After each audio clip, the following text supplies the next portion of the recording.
What's up, y'all? This is Nahum, and this is day 8 of learning JavaScript by myself. Today, I learned about type conversion. Well, type conversion is the process of converting a data type of a variable or a value. We're going to need this a lot, because when you accept user input in JavaScript, you always accept it as a string.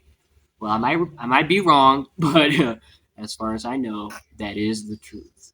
So, let's just say I wanted to write a program that added 1 on top of your age. So I just accepted your age via Windows.prompt. You're going to understand what I'm talking about if you are familiar with like accepting user input in JavaScript, which I'm going to talk about in a future video. But let's just say I accepted your age. Let's just say you're 20, and I accepted your age via Windows.prompt, and I wanted to add 1 on top of that number or on top of that user input, and I wanted to tell you that you're going to be 21 next year.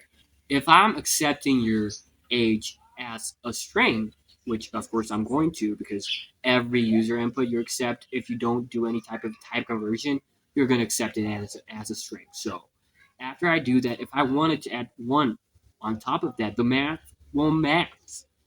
There won't be any calculation because I accepted a string. There's going to be this weird string concatenation, which is going to give you 201.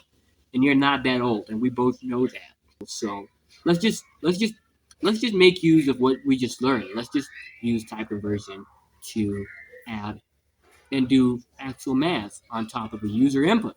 So let's just say I accepted your user input or the user input, and I stored it in a variable called age.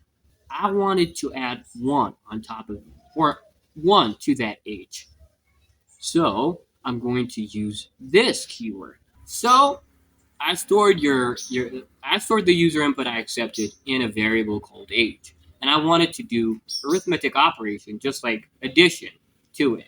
I'm gonna go ahead and add 1 to the age, which is gonna give me 21, because I've already converted the data type, which was originally a string, into a number. Now I can do calculations with that data. So that is all about type conversions. Not only can you convert a string into a number, but you can convert a boolean into a number. Or no, actually you can convert a text or a string into a boolean, which is going to be always true if you have any type of value. So that is type conversion. I hope you got something out of this video. If you want to see me teach myself web development and get a job, and if you're comfortable watching all the cringe parts of the journey, please do subscribe. Peace out.